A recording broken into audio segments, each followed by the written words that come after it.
Hello बच्चों, कैसे आप लोग आपके समझ में होंगे। आज मैं लेकर आया हूँ 20 फरवरी को क्लास 10 का साइंस का जो बोर्ड का एग्ज़ाम होने वाला है उसका मॉडल सेट 1। इससे पहले मैंने हिंदी का, इंग्लिश का, ये सब का ऑलरेडी डाल रखा है। नहीं देखे तो एक बार जाकर उसे जरूर चेकआउट कर ले। मैं लिंक आई बटन और डिस्क्रिप्शन दोनों में दे दूंगा। और अगर चैनल पर पहली बार आए हैं तो लाइक से सब्सक्राइब करके बेल आइकन को जरूर प्रेस कर दें ताकि आने वाले हर नए वीडियो का नोटिफिकेशन आपको टाइम टू टाइम मिलता रहे। तो ये 80 नंबर का होने वाला है, जहाँ पर मैं 30 जो रहेगा वो आपका MCQ रहेगा, उसके बाद आपका 2 नंबर का, उसके बाद 3 नंबर का, उसके बाद जो रहेगा वो आपका 5 नंबर का यानी 5 नंबर का क्वेश्चन जो है वो होने वाला है। ठीक है, वो 4 गो होने वाला है। तो चलिए बिना देर के शुरू करते हैं। वर्जन का कोई झमेला नहीं है क्योंकि ये बाइलिंगुअल रहेगा, इंग्लिश और हिंदी दोनों में रहेगा, तो वर्जन का किसी भी तरह का कोई प्रॉब्लम नहीं होने वाला है। तो पहला नंबर क्वेश्चन आपसे पूछा गया, निम्नलिखित में से कौन सी अभिक्रिया ऊष्माशोषी अभिक्रिया है। ठीक है, आपके ऑप्शन यहाँ पर मैं दिए गए हैं। कोयले का जलना, उसके बाद वनस्पति पदार्थों का खाद में अपघटन होना, श्वसन की प्रक्रिया, या कैल्शियम कार्बोनेट का अपघटन करके त्वरित चूना कार्बन डाइऑक्साइड बनाना। तो इसका सही आंसर हो जाएगा नंबर डी। दूसरा नंबर में आपसे पूछा जा रहा है, नमी वाले दिनों में हाइड्रोजन क्लोराइड गैस तैयार करने के दौरान गैस को आमतौर पर कैल्शियम क्लोराइड युक्त गार्ड ट्यूब से गुजारा जाता है। गार्ड ट्यूब के लिए कैल्शियम क्लोराइड की भूमिका जो है वो वहाँ पर में क्या हो जाएगी।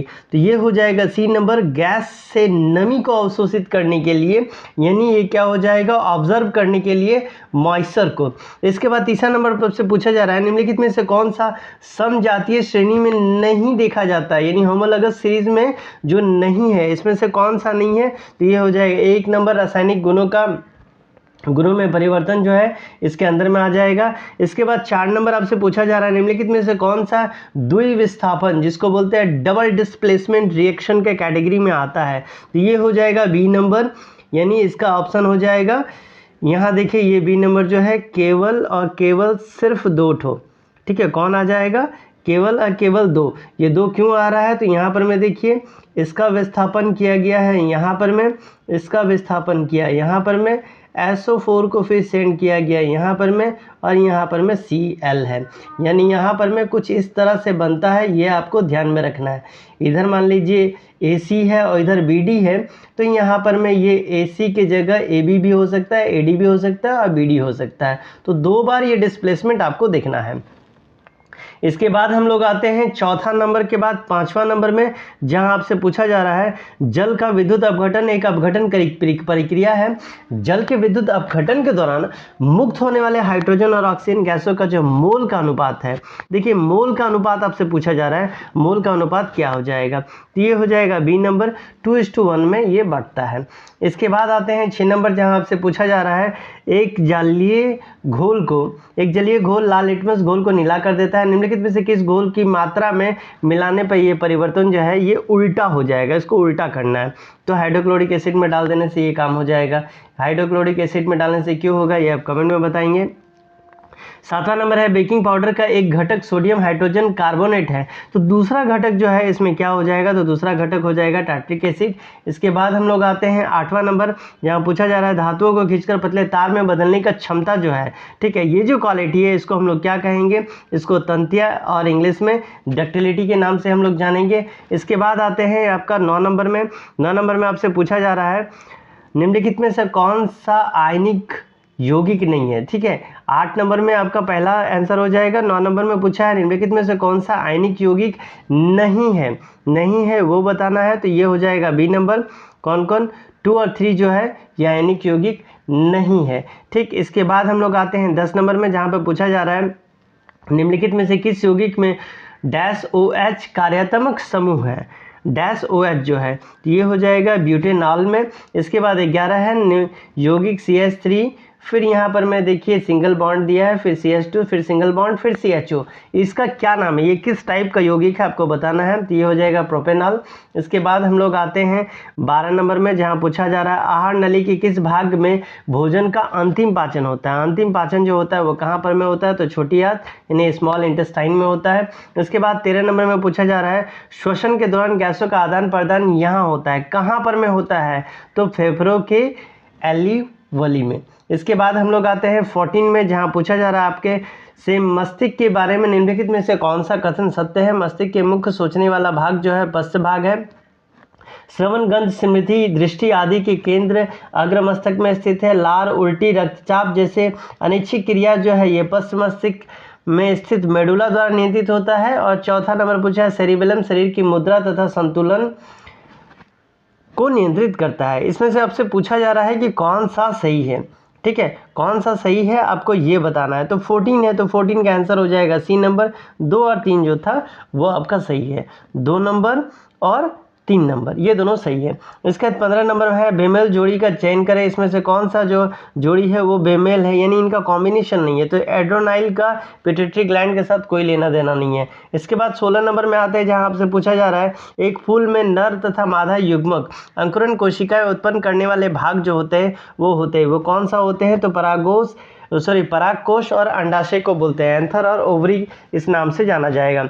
इसके बाद हम लोग आते हैं 17 नंबर में जहां आपसे पूछा जा रहा है अम्बीबा स्पैरोगायरा और ईस्ट में प्रजनन के लिए एक सामान्य विशेषता ये है। सामान्य विशेषता इसमें क्या है कि वे अलैंगिक रूप से प्रजनन करते हैं। 18 में आपसे पूछा जा रहा है नीचे दिए गई सूची में उस लक्षण को चयन करें जिसे अर्जित किया जा सकता है लेकिन विरासत में नहीं मिलता है। इसको आप अर्जित कर सकते हैं लेकिन विरासत में नहीं मिलेंगे। तो ये शरीर का आकार हो सकता है, आप पतले दुबले हो, बाद में जाकर के आप जिम ज्वाइन करके अपना बॉडी बना सकते हैं, या आप मोटे हो तो आप जिम ज्वाइन करके अपना बॉडी घटा भी सकते हैं। तो ये जो है ये यहाँ आकर के ज्ञात होता है, आपको ऐसा नहीं है कि पेरेंट्स के द्वारा मिल गया। इसके बाद 19 नंबर में पूछा जा रहा है प्राकृतिक चयन द्वारा प्रजातियों के विकास का जो सिद्धांत है वो दिया गया था। तो किसके द्वारा दिया गया था, तो ये चार्ल्स डार्विन के द्वारा दिया गया था। इसके बाद आते हैं 20 नंबर जहां आपसे पूछा जा रहा है निम्नलिखित में से कौन सा कथन सत्य है। आपसे सत्य पूछा जा रहा है एक उत्तर लेंस में 4 डायोप्टर शक्ति होती है जिसकी फोकस दूरी 0.25 मीटर है। एक उत्तर लेंस में 4 डायोप्टर माइनस में शक्ति होती है जिसकी फोकस दूरी 0.25 मीटर है। एक अवतल लेंस में 4 डायोप्टर शक्ति होती है जिसकी फोकस दूरी 0.25 मीटर है। एक अवतल लेंस में -4 डायोप्टर शक्ति होती है जिसकी फोकस दूरी 0.25 है।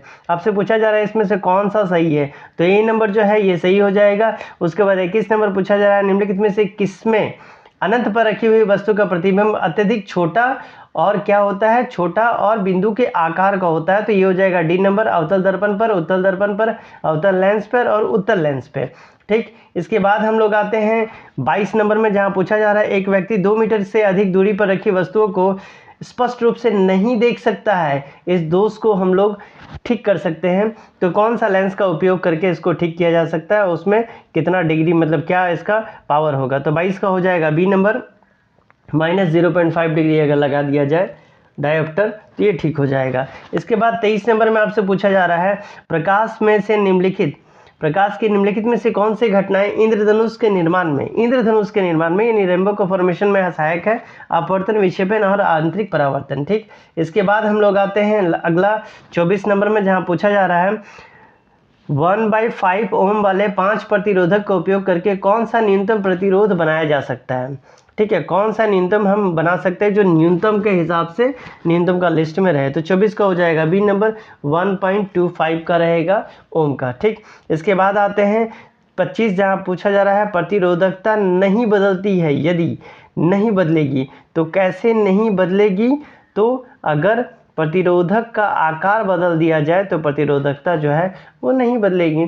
इसके बाद आते हैं 26 नंबर में जहां गलत कथन चुनने को कहा गया है फ्लेमिंग का दाएं हाथ का नियम प्रेरित धारा की दिशा में जानने के एक सरल नियम है। दायां हाथ का अंगूठा नियम धारा ले जाने वाले चालकों के कारण चुंबकीय क्षेत्र की दिशा ज्ञात करने में उपयोग किया जाता है। अगला है प्रत्यक्ष या प्रत्यावर्ती धाराओं के बीच अंतर। ये प्रत्यक्ष धारा हमेशा एक ही दिशा में बहती है जबकि प्रत्यावर्ती धारा जो है समय समय पर उल्टा दिशा में बहती है। भारत में ऐसी प्रत्यावर्ती धारा जो है 1.50 सेकेंड के बाद दिशा बदलती है। तो इसमें कौन सा सही हो जाएगा, तो डी नंबर जो है ये सही ऑप्शन है क्योंकि भारत में ऐसा संभव है। 27 नंबर पूछा जा रहा है घरेलू उपकरणों को शॉर्ट सर्किट एवं ओवरलोडिंग से बचाने के लिए इस्तेमाल की जाने वाली सबसे महत्वपूर्ण जो सुरक्षा विधि है वो क्या है, उसको हम लोग बोलते हैं फ्यूज।